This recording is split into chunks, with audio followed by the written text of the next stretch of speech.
Hello प्यारे बच्चों आज हम class 11 chapter 8 binomial theorem start करेंगे, जिसका ये पार्ट 1 होने वाला है। प्यारे बच्चों, आपने देखा एक सिस्टमेटिक वे से हमने अब तक सारी चीज़ें कवर की, जिसमें सबसे पहले हमने सेट्स पढ़ा, फिर रिलेशन एंड फंक्शंस पढ़ा।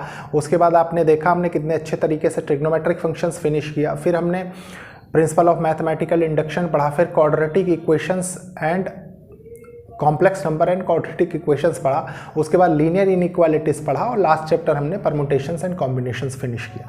प्यारे बच्चों, मैंने आपको लास्ट क्लास में कहा था कि बहुत से बच्चों की रिक्वेस्ट है कि हम सीक्वेंस एंड सीरीज स्टार्ट करें। तो मेरा ये मानना है प्यारे बच्चों कि अगर आपने परमुटेशंस एंड कॉम्बिनेशंस मेरे थ्रू अच्छे से पढ़ा है तो आप सबसे पहले अपने कॉन्सेप्ट्स में थोड़ी सी डेप्थ लाने के लिए बाइनोमियल थ्योरम बहुत अच्छे से पढ़िए। उसका रीज़न है कि आपको अगर चीज़ों के एप्लीकेशन दिखते रहेंगे तो चीज़ें और क्रिस्टल क्लियर होती चली जाएंगी। आपने देखा होगा कि बहुत से बच्चों का एक माइंडसेट होता है कि हम लास्ट टाइम पे सब चीज़ कर लेंगे। प्यारे बच्चों, जो बच्चे लास्ट टाइम पे करते हैं उन बच्चों के यही कॉन्सेप्ट्स नहीं क्लियर हो पाते, आप कभी भी देखिएगा। दूसरी बात यह है प्यारे बच्चों कि ये एक इनिशिएटिव है उन बच्चों के लिए जो बच्चे महंगी पढ़ाई नहीं अफोर्ड कर सकते, प्लस एक अच्छी अपॉर्चुनिटी उन स्टूडेंट्स के लिए है जो students class 11th class 12th के साथ साथ कोई भी कॉम्पिटिटिव एग्जाम टारगेट कर रहे हैं। देखिए प्यारे बच्चों, स्टार्ट करते हैं। सबसे पहले आपने अगर लास्ट क्लास बहुत अच्छे से देखी है, मतलब last chapter permutations and combination, specially combinations वाला पार्ट, ठीक है, तो आपको कोई दिक्कत नहीं होगी और सारे कॉन्सेप्ट्स बहुत अच्छे से क्लियर होंगे। कैसे? देखिए, आपको मैंने कॉम्बिनेशन का जो फॉर्मूला बताया NCR equals to n factorial r factorial n minus r factorial, जहाँ पे r की वैल्यू कहाँ से कहाँ तक हो सकती थी? 0 से लेके r n तक हो सकता था। n क्या है प्यारे बच्चों? n एक नॉन नेगेटिव इंटीजर है, ठीक है, n है नॉन नेगेटिव इंटीजर, ठीक है। अब इसके बाद देखिए प्यारे बच्चों, आपको क्या चीज़ समझनी थी। आप ये चीज़ जान गए कि r की वैल्यू इंक्लूडिंग 0 और n हो सकती है, ठीक है। देखिए, डायरेक्ट पढ़ाने का तरीका है। मान लीजिए अगर किसी ने आपके कॉन्सेप्ट्स क्रिस्टल क्लियर नहीं किए तो यही चीज़ वो करता है टीचर, ठीक है। तो देखिए, r की वैल्यू 0 भी हो सकती है, n भी हो सकती है। कैसे? हम चेक करते हैं। मान लीजिए NC 0 आपने रखा, ठीक है, तो n फैक्टोरियल, सॉरी इसको नहीं, टोटल नहीं सॉल्व करेंगे, इक्वल्स टू 1 होता है, ठीक है। कैसे? इसका कॉन्सेप्ट क्या है? n चीज़ों से आपने कोई भी चीज़ सेलेक्ट नहीं की तो उसका भी एक कारण बन गया 1, ठीक है, कि एक तरीका ऐसा है जिसमें सारी चीज़ें आपने सेलेक्ट नहीं की, ये कंडीशन है। इसके बाद एक और कंडीशन हो गई, क्या? कि NCN विथ प्रूफ मैंने सारी चीज़ें, ये भी 1 के बराबर होता है, ठीक है। अब यहाँ से प्यारे बच्चों जो कॉन्सेप्ट जनरेट होगा वो आपको थोड़ा सा सीखना है। कैसे? देखिए, मान लीजिए कि n number of total things थी, आपने at a time n number of total things select कर ली, तो उसका कितने वे होंगे? एक ही वे तो होगा, ठीक है। सारी चीज़ें सेलेक्ट करने का एक वे होगा, वही 1, ये आंसर है, ठीक है। अब देखिए, मान लीजिए आपके पास कहीं पे दिया हो, इसी कॉन्सेप्ट को थोड़ा सा जनरलाइज कर लें, n+1 कॉम्बिनेशंस विथ n+1, मतलब n+1 चीज़ों से टोटल n+1 चीज़ें सेलेक्ट की गई, तो आंसर क्या होगा? इसका भी आंसर 1 होगा, ठीक है। इसका यूज़ आपको पड़ेगा। प्यारे बच्चों देखिए, इसके बाद अब बाइनोमियल पे आते हैं कि बाइनोमियल थ्योरम कहाँ से क्या हुआ, ठीक है, कैसे आई, कैसे हमको ज़रूरत पड़ी। तो प्यारे बच्चों देखिए, जब आपने 9th क्लास में थे, मतलब जब आप 9th क्लास में थे तब आपने देखा होगा कि आपके पास कुछ इस टाइप की प्रॉब्लम्स आती थी। देखिए कि 98 का स्क्वायर बताइए, ठीक है, 102 का स्क्वायर बताइए, 100 का क्यूब, 101 का क्यूब बताइए, ठीक है, 103 का क्यूब बताइए। तो आप क्या करते थे? तुरंत आपने किया इसको 100 - 2 का स्क्वायर कर दिया, ठीक है। इसको आपने क्या किया? 100 + 2 का स्क्वायर कर दिया, ठीक है। फिर आपने क्या किया? इसको क्या कर सकते हैं? 100 + 1 का क्यूब कर दिया। इसको क्या किया आपने? इसको कर दिया प्यारे बच्चों, देखिए 100 + 3 का क्यूब कर दिया और आपने निकाल लिया, मतलब वैल्यू आप फाइंड कर लेते थे। ऐसे प्यारे बच्चों हम मतलब इस टाइप की problems up to which power हम बहुत इजीली कैलकुलेट कर लेते थे।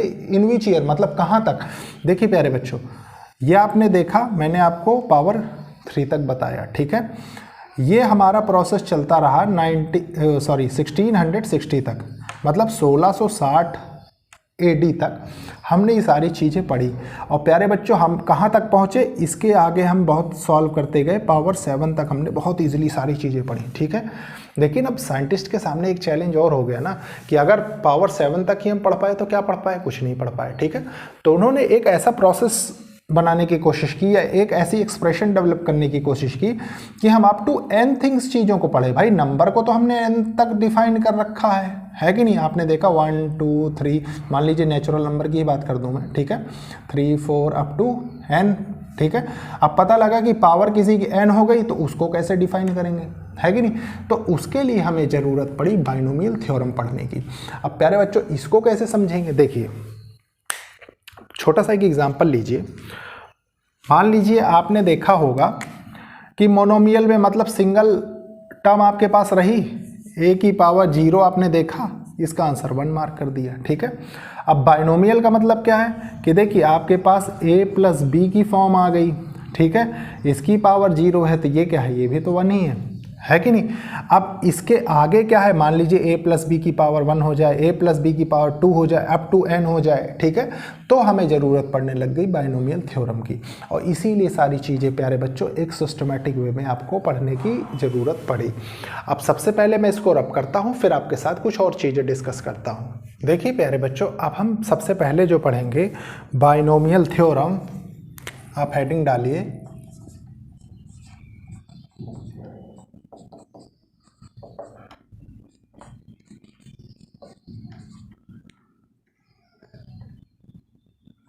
theorem for positive integral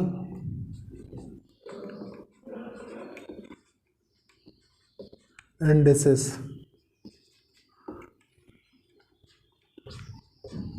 ठीक।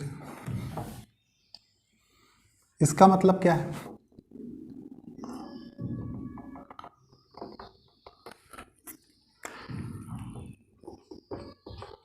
इंडिसेस, ठीक है। अब प्यारे बच्चों इसका मतलब क्या है, इसका मतलब ये है, देखिए मैंने अभी अभी जो लास्ट में आपके साथ कॉन्सेप्ट डिस्कस किया, ठीक है, वो कॉन्सेप्ट क्या था, आपने देखा कि a की पावर 0 इक्वल्स टू 1 होता है, ठीक है। अब बाइनोमियल पढ़ेंगे तो हम 2 टर्म लेंगे, देखिए a प्लस बी की पावर 0 अगर हम लेंगे तो वो भी 1 होता है, मैंने अभी अभी आपको बताया, ठीक है।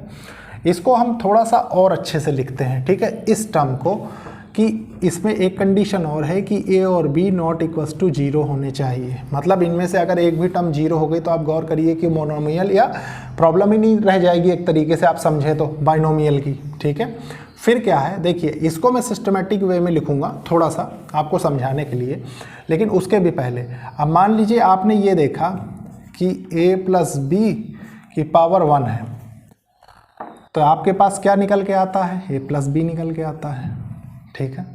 फिर आपने देखा कि मान लीजिए a प्लस बी स्क्वायर है, तो ये क्या निकल के आता है, आपने बचपन बहुत अच्छे से पढ़ा, a square 2ab plus b square, ठीक है। ये भी अब आप पढ़ने वाले तो इसको किसी भी तरीके से पढ़ सकते हैं, जैसे ऐसे भी पढ़ सकते हैं a square plus b square plus 2ab, ठीक है, इस तरीके से भी पढ़ा जा सकता है, कोई प्रॉब्लम नहीं। इसके बाद फिर आप थोड़ा सा और आगे बढ़े, आपने सीखा a प्लस बी क्यूब, तो ये क्या होता था, a cube 3a square b plus 3ab square plus b cube, यहाँ तक कोई प्रॉब्लम नहीं, ठीक है। लेकिन प्यारे बच्चों प्रॉब्लम्स कहाँ से आनी चालू हुई, प्रॉब्लम्स आनी चालू हुई जब आप इसके आगे बढ़े, इसके आगे आप बढ़े a प्लस बी की पावर 4। अब क्या प्रॉब्लम आ गई, अब गौर करिए, अब आपके पास पावर 4 आ गई, इस टाइप का कोई प्रॉब्लम आप मतलब सोल्यूशन पता ही नहीं है, कोई फॉर्मूला याद ही नहीं है, ठीक है। फिर आपने यहाँ से फॉर्मूले बनाना सीखा, बनाना कैसे सीखा, मान लीजिए a plus b a plus b whole cube कर दिया। अब बहुत से बच्चे तो यहीं फंस जाएंगे कि ये कैसे हुआ। तो मैंने प्यारे बच्चों लॉ ऑफ इंडिसेस, ये क्या लिखा हुआ, इंडाइसिस इसीलिए लिखा हुआ है कि आप जानते हैं कि अगर बेस सेम होता है, मान लीजिए 2 है या x मान लीजिए, ठीक है, और ये y है, अगर बेस सेम है तो पावर क्या हो जाती है, a की पावर x प्लस वाई हो जाती है, ठीक है, ये चीज़। तो आपने ये चीज़ सीख रखी है, तो आपने इसको ब्रेक कर लिया अपने सॉल्व करने के अकॉर्डिंग, उसके बाद इसको सॉल्व किया, तो सॉल्व किया तो क्या आया देखिए,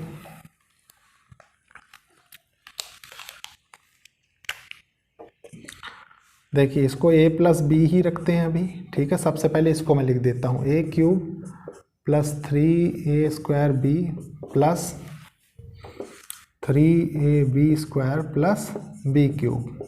यहाँ तक कोई प्रॉब्लम नहीं।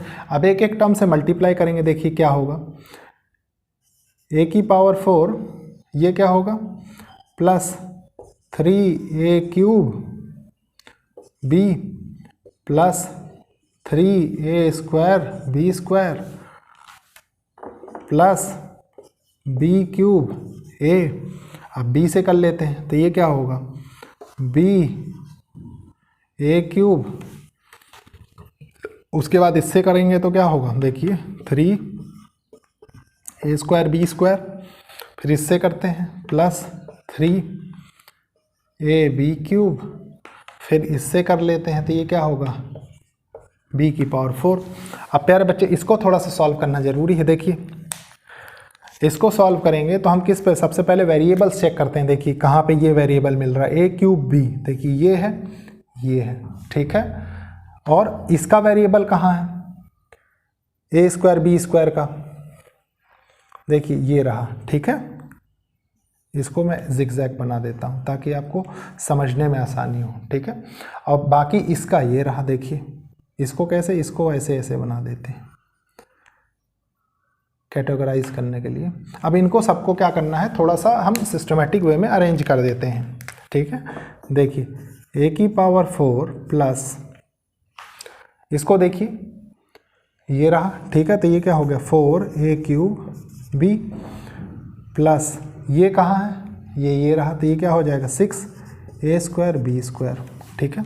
फिर उसके बाद इसको देखिए, ये क्या है 4ab क्यूब प्लस b की पावर 4, ये हो गया, ठीक है। तो अब यहां से क्या निकल के आया, यहां से प्यारे बच्चों देखिए, यहां से आप थोड़ा सा आप सिस्टमेटिक वे में चीजों को समझिए। देखिए सबसे पहले तो ये समझिए कि ये जो पावर है, देखिए क्या है, ये इंडेक्सेस को डिनोट करती हैं, आप जानते हैं, तो आप इसको इंडेक्स लिख लीजिए। हम यहाँ पे इंडेक्स की बात करेंगे, ठीक है। और इनके क्या देखने, इनके आपको कोएफिशिएंट्स देखने। कोएफिशिएंट्स देखने का मतलब, अब आप इसको भूल जाइए, ठीक है, सिर्फ इस पे गौर करिए। ये क्या है, ये है a प्लस बी की पावर 4 का रिजल्ट, ठीक है, जो हमने इतनी मेहनत करके निकाला। मैंने मेहनत करके, प्यारे बच्चों मैं तो इसको डायरेक्टली भी लिख सकता था, मैंने मेहनत करके क्यों लिखा, उसका रीज़न है कि आप समझें कि हमें कहाँ तक इसके बाद एक तरीके से बर्डन था प्रॉब्लम सॉल्व करने में, जिसकी वजह से हमें बायनोमियल थ्योरम की ज़रूरत पड़ी, ठीक है। तो देखिए इसका, देखिए ये क्या है, ये कोएफिशिएंट 1 है, मान लीजिए हमने लिखा 1। फिर देखिए क्या है, इन दोनों का कोएफिशिएंट क्या क्या है, a का b का 1 है, हमने कुछ इस तरीके से अरेंज कर दिया, ठीक है। इसको मैंने कहा ना एक सिस्टमेटिक वे में लिखने का यही एक कारण था। देखिए ये हो गया, फिर इसका कोएफिशिएंट आपने लिख दिया। अब इनका देखिए क्या क्या है, जो दोनों टर्म्स a b आपको दी हुई है, देखिए ये 1 है, ये 2 है, फिर 1 है, ठीक है। फिर क्या है, फिर आप Q वाले में आ जाइए, इनके कोएफिशिएंट्स देखिए क्या क्या है। तो देखिए इसका 1 है, इसका 3 है, ये 3 है, ये 1 है, फिर इसको भी लिख देते हैं हम। देखिए 1 3 3 1, कोई प्रॉब्लम नहीं है। इसके बाद इसको देख लेते हैं, देखिए क्या है, 1 4 6 4 1। अब प्यारे बच्चों यहाँ तक तो आपने बहुत अच्छे से समझ लिया चीज़ों को। और इसको बोलते क्या हैं, इसको प्यारे बच्चों इस लिखने के वे को या इस समझने के वे को बोलते हैं हम पास्कल्स ट्रायंगल। ठीक है, पास्कल एक साइंटिस्ट थे जिनका फिजिक्स में भी बहुत योगदान रहा है। ठीक है, तो ये पास्कल्स ट्रायंगल है। प्यारे बच्चों इस ट्रायंगल को मैं थोड़ा सा आगे आपको और लिखना सिखाऊंगा, ताकि मतलब 1 और 2 स्टेप, क्योंकि अपने पास एक तो स्पेस भी लिमिटेड है एज सच, तो इसलिए ज़रूरी है कि आप चीज़ों को सही से समझें। फिर पास्कल्स ट्रायंगल को ओवरकम किस चीज़ ने किया वो भी आपको सीखना जरूरी है। ठीक है, क्योंकि देखिए आपको मैंने स्टार्टिंग तो कॉम्बिनेशन से किया, आप सोच रहे होंगे उसका तो कोई इस्तेमाल है ही नहीं अभी तक। ठीक है, तो वो चीज़ें आप देखिए, आपने देखा ये 1 कैसे आया, जब आपका इंडेक्स था 0, देखिए। ठीक है, फिर ये 1 था ये, फिर उसके बाद 2 था ये, फिर 3 था देखिए, और 4 था।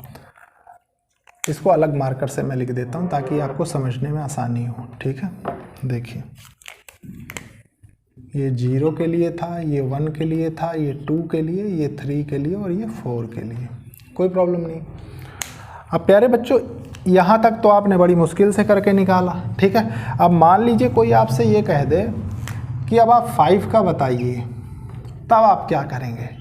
कोई बात नहीं, आपको पास्कल्स ट्रायंगल भी सॉल्व करना आता है, तब भी आप आगे बढ़ गए। ठीक है, कैसे? आपने इसके बाद तुरंत क्या किया, सबसे पहले 1 1 लिख दिया, देखिए 1 1 लिख दिया। ठीक है, अब क्या किया, 1 और 4 5 हो गया। ठीक है, 4 और 6 10 हो गया, फिर 6 और 4 10 हो गया, 4 और 1 5 हो गया। आपने तुरंत बिल्कुल जिसकी पावर 5 आई आपने लिख दिया, कोई प्रॉब्लम नहीं है आपको। ठीक है, अब मान लीजिए पास्कल्स ट्रायंगल आपको बहुत ही अच्छा लगने लग गया। ठीक है, आपने पावर 6 तक पहुंचने की कोशिश की, इंडेक्स 6 मान लीजिए। ठीक है, इसके लिए भी आपने बहुत इजीली कर लिया। कैसे? देखिए साइड में बढ़िया 1 1 लिख दीजिए, क्योंकि आप जानते हैं कि 1 1 ही होता है।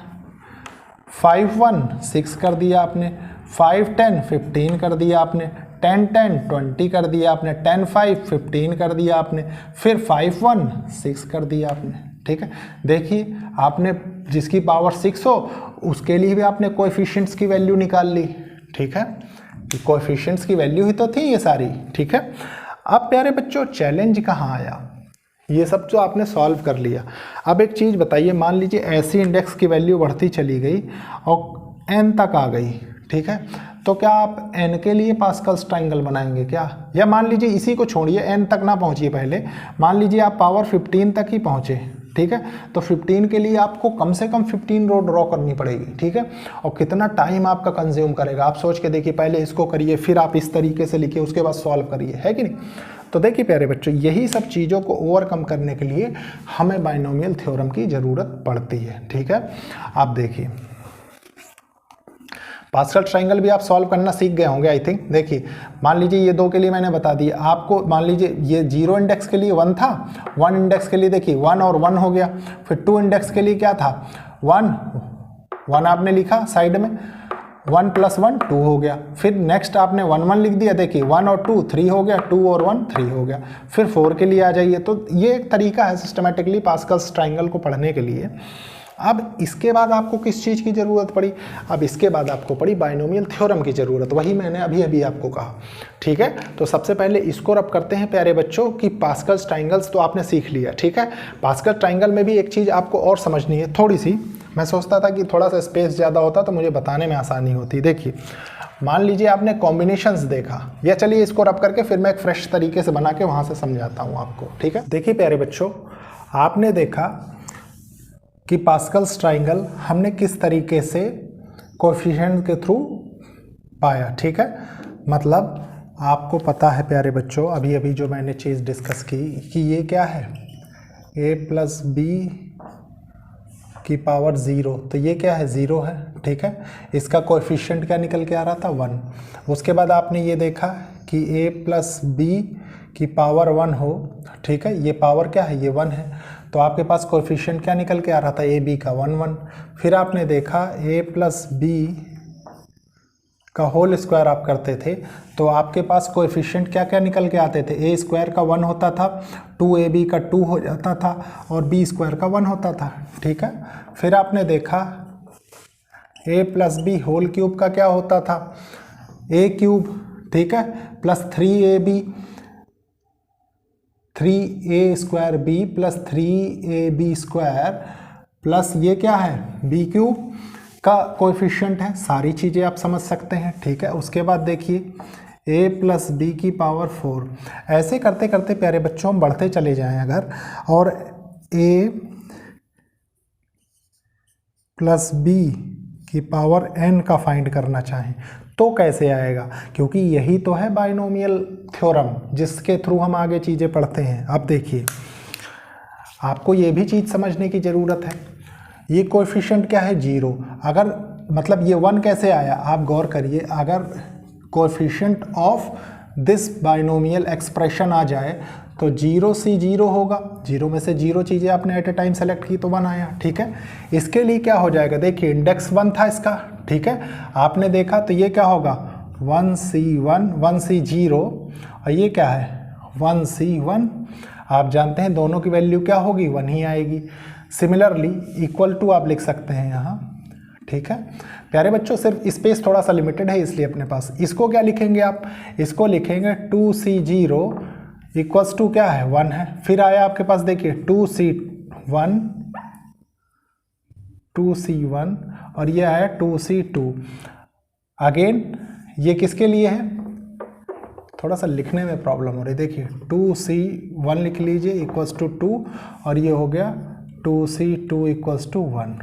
उसके बाद देखिए क्या है इंडेक्स 3 के लिए, ये हो जाएगा 3c0 equals to 3c1 equals to 3c2 equals to और ये कितना हो जाएगा 3c3 इक्वल्स टू।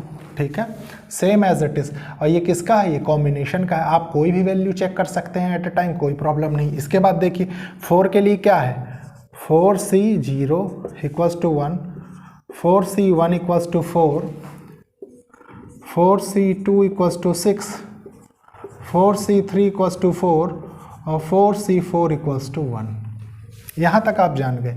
और ये है क्या, ये कोएफिशिएंट था, ये आप जानते हैं कैसे, बहुत अच्छे से। देखिए इसकी वैल्यू क्या आ रही थी 1 आ रही थी, साइड में मैं इधर लिखे दे रहा हूँ। ठीक है, इसकी वैल्यू क्या थी a प्लस बी, इन दोनों के कोएफिशिएंट 1 1 थे। ठीक है, थोड़ा सा हिंट के लिए आपके लिए, देखिए ये क्या था a square plus 2ab plus b square, देखिए 1 2 1 1 2 1 कोएफिशिएंट है। ठीक है, सिमिलरली आप इसका भी लिख सकते हैं, यहाँ स्पेस कम है, सिर्फ मैंने कंपेयर करके बताने की कोशिश की। ठीक है, अब प्यारे बच्चों आ जाइए फाइनल जो चीज़ें आपको सीखनी थी। ठीक है, ऐसे करते करते आप आगे बढ़ते चले जाएंगे। अब बाइनोमियल थ्योरम आपको पढ़नी थी। ठीक है, तो बाइनोमियल थ्योरम जब आप पढ़ते हैं तो आपको यहाँ से देखिए सबसे पहले 1 के लिए, ठीक है, तो ये क्या होगा NC0। ठीक है, फिर आपके पास a है, a हो गया, a की पावर n हो गया। ठीक है, सिमिलरली NC1, ठीक है, a की पावर n-1 b हो जाता है। फिर देखिए plus NC2 a n-2 b की पावर 2। ठीक है, और b स्क्वायर कर सकते हैं, प्लस ऐसे आगे बढ़ते चले जाइए प्यारे बच्चों। फिर आपके पास आएगा देखिए NC n-1 a b की पावर n-1। ठीक है, प्लस NC n b की पावर n, और यही क्या है प्यारे बच्चों, यही आपकी बाइनोमियल थ्योरम हो गई। ठीक है, अब इससे रिलेटेड रिजल्ट्स और इससे रिलेटेड चीज़ें आपको पढ़नी है। ठीक है, आप कंपेयर कर सकते हैं, देखिए क्या है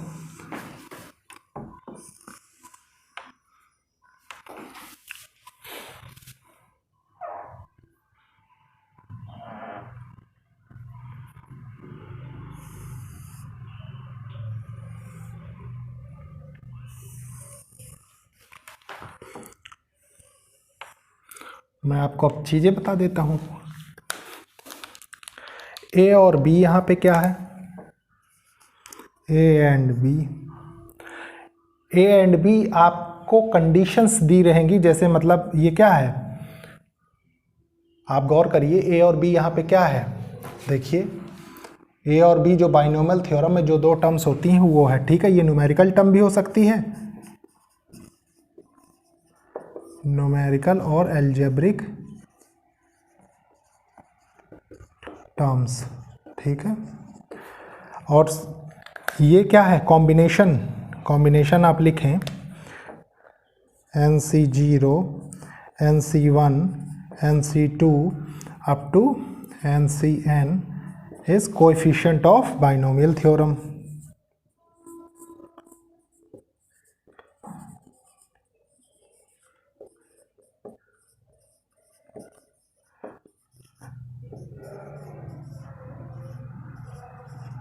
प्यारे बच्चों, ये तो था एक कंपेयर करके निकालने का तरीका, ठीक है। अभी मैं इसका प्रूफ भी आपको दिखाऊंगा, तो बहुत अच्छे से देखते चले जाइए, लेकिन वो नेक्स्ट लेक्चर में हम देखेंगे, ठीक है। अभी इतनी चीज़ें समझिए। थोड़ा सा मैं एक चीज़ आपको और समझा देता हूँ इसमें कि इसकी जनरल टर्म आप कैसे लिखेंगे, ठीक है। तो सबसे पहले मैं इसको रब कर देता हूँ, फिर आप जनरल टर्म सीख लीजिए। देखिए प्यारे बच्चों, ये है इसकी जनरल टर्म, ठीक है। a प्लस बी की पावर n, देखिए आपने यहाँ कैलकुलेट किया ये थ्योरम, ठीक है। मतलब यहाँ फाइंड कर लिया आपने ये थ्योरम विथ कंपैरिजन, ठीक है। तो आपने उसके बाद क्या किया, देखिए ये किसका, ये समेशन का फॉर्मूला होता था, ठीक है, और सिग्मा नोटेशन भी इसको बोलते हैं। तो r की वैल्यू 0 से n तक होती है, आप बहुत अच्छे से जानते हैं। इससे क्या है प्यारे बच्चों कि आप कोई भी टर्म कहीं पे भी फाइंड कर सकते हैं। देखिए मान लीजिए n इक्वल्स टू 0 1 2 3 4 5 6 7 8 जो भी दिया हुआ है, आप डायरेक्टली इस पे रख के वैल्यूज़ को फाइंड कर सकते हैं, तो आपको कोई कन्फ्यूज़न नहीं होगी। दूसरी बात प्यारे बच्चों, कुछ हम इसमें रिजल्ट ड्रॉ कर लेते हैं थोड़े छोटे छोटे से, ताकि आपको ईजी पड़े। देखिए आप एक चीज़ गौर करिए कि अगर इंडेक्स 0 है, ठीक है, तो आपको टर्म कितनी मिल रही है, 1, ठीक है। इंडेक्स 1 है तो आपको टर्म्स कितनी मिल रही हैं, 2, ठीक है। इंडेक्स 2 है तो देखिए आपको टर्म्स कितनी मिल रही हैं, 1 2 3 टर्म्स मिल रही हैं, ठीक है। मतलब एक्सपेंड होने के बाद आपको 3 थिंग्स मिल रही हैं, ठीक है। पावर 3 है तो देखिए कितनी मिल रही है, 1 2 3 4 थिंग्स मिल रही हैं। पावर 4 है तो आपको कितनी थिंग्स मिल रही हैं, देखिए 1 2 3 4 5। मतलब आप जानते हैं कि जितना पावर होगा, ठीक है, उससे एक टर्म आपको ज़्यादा ही मिलेगी, किस में, बाइनोमियल थ्योरम में, ठीक है। मतलब आपने देखा a प्लस बी की पावर n है, ठीक है, तो नंबर ऑफ टर्म्स कितनी हो जाएंगी, नंबर ऑफ टर्म्स हो जाएंगी n प्लस 1 टर्म्स, ठीक है। ये चीज़ ध्यान रखिए, मतलब ये जो टोटल टर्म आ रही है जैसे 1 2 3, तो अप टू कहाँ तक आएंगी, n प्लस 1 तक। ये एक रिजल्ट था। दूसरी बात अब देखिए, एक चीज़ और इसमें से ड्रॉ कर सकते हैं हम, क्या, देखिए कॉम्बिनेशन तो आपने देख लिया कि कॉम्बिनेशन क्या होता है, कोएफिशिएंट ऑफ बाइनोमियल थ्योरम, ठीक है। a की पावर आप क्या कर रहे हैं, घटा रहे हैं, देखिए a n-1 n-2 up to n-3 चलता चला जाएगा, ठीक है। तो लास्ट में a बचेगा एक टर्म पहले, ठीक है। दूसरी बात देखिए यहाँ पे b नहीं यूज़ हुआ है, ठीक है। b क्यों नहीं यूज़ हुआ, क्योंकि b की पावर 0 क्या होगा, 1 हो जाएगा। यहाँ पे ये b की पावर 0 है इक्वस टू 1 है, ये चीज़ ध्यान रखिए, कहीं आप सोचे कि b है ही नहीं, ठीक है। तो b की पावर 0 इक्वस टू 1 है इसके अंदर। लेकिन प्यारे बच्चों अब 1 है, 1 का मल्टीप्लाई किसी से भी करेंगे तो यही आएगा आपको, ठीक है। फिर क्या हुआ, यहाँ पे b की पावर 1 हो गई, b की पावर 2 हो गई, अप टू b की पावर n। तो आप एक तरीके से ये भी समझ सकते हैं कि देखिए इसमें क्या हो रहा है, b की टर्म्स की पावर इंक्रीज हो रही है, ठीक है। देखिए a की पावर जो है वो क्या हो रही है, डिक्रीज होती चली जा रही हैं, और b की जो पावर है वो क्या हुआ, वो इंक्रीज होती चली जा रही है, ठीक है। ये 3 कंक्लूजन्स थे जो आपको ड्रॉ करने थे, ठीक है।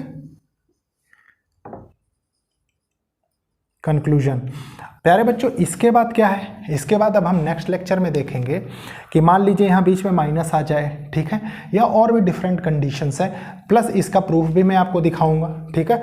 और प्रूफ भी किस चीज़ से दिखाएंगे, प्रिंसिपल ऑफ मैथमेटिकल इंडक्शन से प्यारे बच्चों, उसी से ये प्रूफ होगा, ठीक है। तो एक बार आप चाहें तो उसको भी रिवाइज कर सकते हैं। आप खुद देखिए कि कितने कॉन्सेप्ट से इनमें इन्वॉल्व हो रहे हैं। सबसे पहले कॉम्बिनेशन का कॉन्सेप्ट इन्वॉल्व हो रहा था, फिर उसके बाद देखिए प्रिंसिपल ऑफ मैथमेटिकल इंडक्शन का मैं इसलिए हिंट कर रहा हूँ कि आप एक बार उस उस चैप्टर को रिवाइज कर ले, क्योंकि प्रूफ तो मैं बहुत अच्छे से आपको समझाऊंगा ही, लेकिन प्यारे बच्चों आप अगर उसको पढ़ के आएंगे तो आपकी बहुत हेल्प होगी। तो लेक्चर को लाइक शेयर सब्सक्राइब करिए और कोशिश करिए कि ज़रूरतमंद स्टूडेंट्स तक ये लेक्चर्स पहुँचे। ओके, थैंक यू बच्चों।